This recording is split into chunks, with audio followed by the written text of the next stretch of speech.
안녕하십니까 유튜브 시청자 여러분, 황금 메이크입니다. 여러분의 깊은 사랑으로 인해서 제가 드디어 구독자 세 자릿수 100명을 돌파한 유튜버가 되었습니다. 감사합니다. 어, 여러분들의 사랑을 힘입어 더더욱 쓸모 있는 영상을 올릴 수 있도록 노력하는 황금 메이크 되도록 하겠습니다. 오늘은 전세에 관한 이야기를 가져왔는데요. 우리 흔히들 결혼을 하거나 이제 나중에 자취방을 구하게 되거나 하시게 되면은 이제 전세가 좋지. 아유 그래도 전세집이라도 하나 해와야 라는 말을 할 정도로 대한민국은 전세 제도가 아주 깊게 많이 자리 잡고 있는 나라입니다.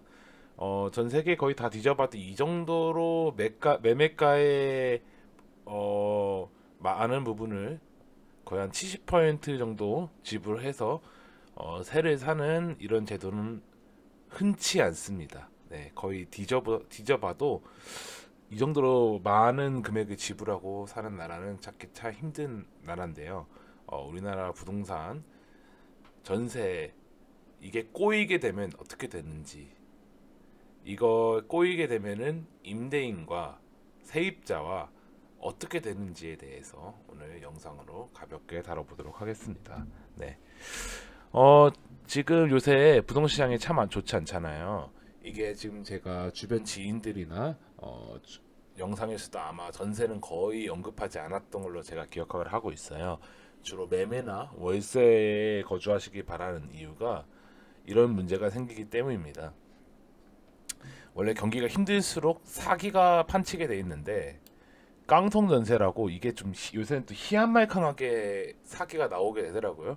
돈은 내가 내는데 뭐 계약은 다른 사람이 돼 있고 거의 뭐 브로커가 도와주고 뭐 이런 식으로 하는 희한한 현상이 생기고 있습니다. 근데 최근에는 또 이제 집주인이 대출 이자에 내주는 역월세 현상이 생긴다고 합니다. 집주인이 그 돈을 큰 돈을 목돈을 주기가 힘드니까 그 돈 대신에 나가지 말고 사람만 주세요 하고 버티고 있는 거예요. 목돈을 다른 데 소비했겠죠, 분명히. 그러니까 그 돈을 모아와야 되는데 그게 안 되니까 일단 최대한 전세 대출을 받은 세입자는 전세 대출 이자라도 아니면 그 월세를 대신 내주는 현상이 지금 나온다고 합니다. 꼭 이렇게까지 되고 있는데 여러분들 전세 사셔야겠어요? 매가의 80%에서 70%, 심하면 120%까지 가는데 빌라 같은 경우는 빌라나 이제 더 오피스텔 같은 경우 매가 시세가 정해져 있지 않은 경우에 이렇게 추가로 더 넘어가는 금액의 전세를 지불하시면서 꼭 사셔야 되는지 의문이 듭니다. 황금 매금 차라리 매매로 사시는 게 낫지 않나. 조금 더 부담을 하셔가지고 신용대출이라든가 지금 대출 상품들도 잘 찾아보면 있는데, 그럼 지금 내가 돈이 없는데 말이 되냐? 그럼 월세를 사시면 됩니다. 굳이 큰 돈을 내면서 사기 당할 가능성과 확률까지 만들어가면서 여러분들이 살 필요 없으시다는 얘기예요. 이제 영상 예, 기사 빨리 넘겨볼게요. 지금 집주인이 의시대라고 나오고 있죠. 세입자 구하기가 별따기라는 얘기입니다. 지금 보통 월세를 선호하게 돼요. 이렇게 되면은, 왜냐면은 전세가랑 월세 가격이랑 이렇게 돼요. 쉽게 전세 이자 이게 대출로 들어갑니다. 보통 vs 월세 이렇게 돼요. 근데 이게 비교하면은 대충 1억이라고 땄을 때 금리가 5% 정도 되면은 이게 연 이자로만 순수하게 500이 나가게 됩니다. 예. 그럼 이게 40이에요. 이게 나누기 하면은 12 하면은 이 금액이 나오게 되는데, 이 금액 어디서 많이 본 것 같지 않아요? 이거예요. 이게. 근데 이게 실제로 이 정도쯤 된다. 그러면은 사람들이 이제 월세를 선호하게 된다. 왜냐, 내 그 목돈이 묶이지 않아도 되잖아요.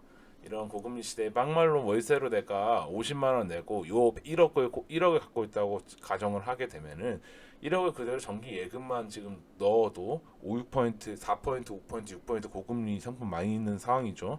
예, 나도 돈을 벌 수 있는 상황인데 꼭 이럴 필요는 없다. 이런 식으로도 머리를 사람들이 굴리게 됩니다. 내 돈이면 계산기를 빠르게 두들겨요. 그게 지금 현 시대고 옛날에도 그랬고 지금도 그랬다는 겁니다. 예, 그래서 복비도 내주고 이사비도 내주고 관리비까지 내주면서 사람 어떻게든 안 치려고 노력하는 거예요. 지금 전세 시장이 지금. 이런 시장에 굳이 들어갈 필요가 없는 거예요. 지금은 완전히 거꾸로 됐죠. 몇 년 전이랑. 이게 금리가 올라가면 이런 현상이 펼쳐집니다. 금리가 내려가면 또 반대가 될 거예요. 월세가 비싸다고 생각이 될 거니까. 이거에 대한 여러분들 항상 판단은 잘 하시면 될 것 같습니다.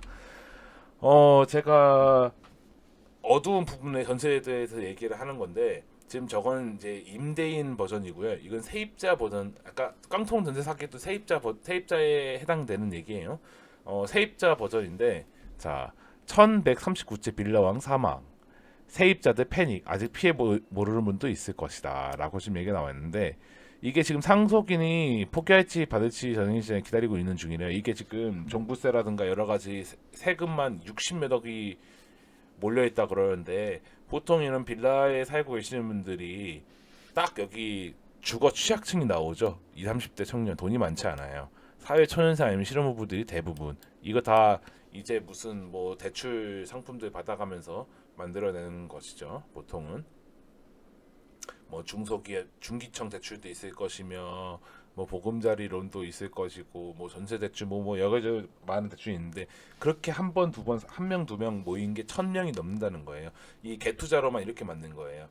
왜냐하면 돈을 일단 한 분한 A한테 받으면 그 돈을 가지고 또 빌라를 사서 그걸 또 B한테 전세를 놓는 거예요. 그러면 이제 빌라왕 예를 들어서 황금밀크라고 하니까 황밀은 벌써 두 채의 집을 가지고 있는 거예요.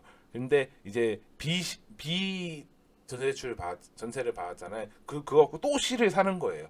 그러고 난 다음에 이제 이쯤 되면은 어떻게 됐냐? A가 만기할 때쯤 됩니다. 그러면 C를 받은 돈을 A를 줘요. 그럼 다시 또 A 전세를 맞추고 있을 시간에 그 돈으로 뭐 이렇게 똑같이 이게 불리기 시작한 거예요. 이게 오피스텔이라든가 이제 빌라 같은 경우는 이게 가능한 이유가 있어요. 왜냐하면 매가가 정확하게 정해져 있지 않아요. 이게 장점이다 단점인데 시세가 어느 정도 형성은 돼 있어요. 평당 얼마다라는 금액은 있지만 이런 게 취약한 부분이 있습니다. 굳이 이런 시장에 내가 사거나 월세로 사시면 되잖아요. 이런 머리 아픈 일 없을 거고. 자, 다음 이제 영상 보여드림. 다음 이제 기사를 보여드리게 되면은 강제 경매 급증한다는 얘기예요. 이게 지금 역전세가 되니까 집주인한테 돈 내놓아야 하는데 집주인이 돈을 못 주죠. 그럼 강제 경매로 넘겨버립니다. 이런 과정 자체가 엄청 머리 아프고 스트레스 받는 일이에요. 저렇게 생각을 하시면은 생각을 해보세요. 이거 집주인이 돈 안 준다고 버팅기면은 방법이 없으니까 하는 건데 돈을 받는 과정에 경매 집행 과정부터 시작해서 이 돈을 내 주머니로 들어오기까지 엄청난 스트레스와 고통을 받는데 굳이 왜 이렇게 해가면서 전세를 하냐 이 얘기예요. 제 얘기는 그냥 월세 조금 돈 더 내세요. 이런 리스크 더 해가지고 속 편하지 않습니까? 마음 편하잖아요. 돈 5만 원, 10만 원 더 내면서 이런 가능성과 확률을 배제시킨다고요. 만약에 월세 돈 들고 나른다? 그냥 솔직히 돈 500에서 1000 정도 그냥 잃는다 생각하고 다른 걸 사서 가면 돼요. 그것도 어차피 경매가 넘어가면 나중에 돈을 주게 돼 있고 최순위 변제금이 들어가기 때문에 어차피 거기 확정일자 들어가 있으면 돈 받게 돼 있습니다. 좀 이제 경매에 관한 얘기인데 어차피 여러분들 돈 돌려받을 수 있어요. 그 대신에 그게 소액이냐 많냐가 따라서 차이가 큰 거고 전세 같은 경우는 액수가 크니까 여러분들이 굉장히 고통받고 스트레스를 받는 거예요.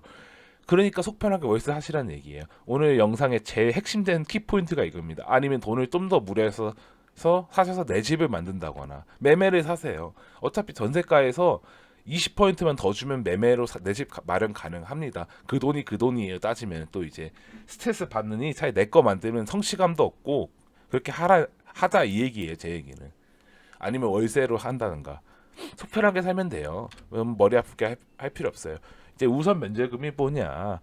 이거는 이제 최소한의 변제를 해줘야 한다라는 얘기예요. 이게 우선 변제를 받을 일정의 범위라고 적혀 있는데 이제 서울 뭐 수도권마다 이게 다 달라요. 이게 이만큼밖에 안 해줘요.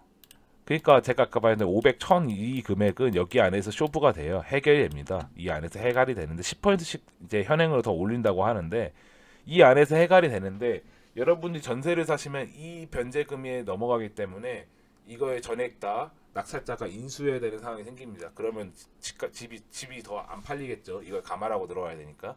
그럼 감정가는 더 싸질 거고. 예. 그러니까 이런 이렇게 되면 좀 더 이제 유찰이 되고 시간이 걸리고 그동안 나는 고통받고 스트레스 받고 내 돈 어떻게 되냐 전전긍긍 밤잠 못 이루고 아 살 빠지겠네요. 그런 이제 문제가 생기는 거기 때문에 가능하면 황금 밀크는 고금리 시대든 저금리 시대든 저는 전세를 지향하지 않습니다. 가급적 월세에서 사시고 차곡차곡 돈을 모으셔서 매매로 넘어가시는 게 가장 바람직하다고 생각합니다. 매매로 내 집을 사게 되면은 대출을 갚으면서 돈을 또 다시 모으고 점프를 하든가 한 채에 더 늘려서 다주택자가 된다든가 여러 가지 방법이 있습니다. 세상에는 일단 내 집 마련이 최고 우선 아니겠습니까? 여러분들의 소중한 저희 유튜브 시청자 여러분들의 소중한 돈, 피땀 흘려 번 돈, 남한테 욕먹고 괴로워해가면서 아침 잠 못 자고 출근해서 번 귀한 돈 잃지 않게끔 가능한 한 제가 아는 범위에서 말씀드리는 겁니다. 예. 오늘 영상 어땠을까요? 좀 인트로에서 시간을 많이 잡아먹어가지고 영상이 좀 생각보다 내용에 비해서 시간이 좀 길어졌는데 여러분들의 사랑으로 이렇게 구독자 100명을 달성하게 되었습니다. 앞으로도 더 많은 사랑해 주시면 감사하겠습니다. 오늘 영상 도움되셨다면 구독과 좋아요 그리고 댓글 남겨주시면 답글 달러 뛰어가도록 하겠습니다. 시청해주신 유튜브 시청 여러분 감사합니다. 황금 밀크였습니다.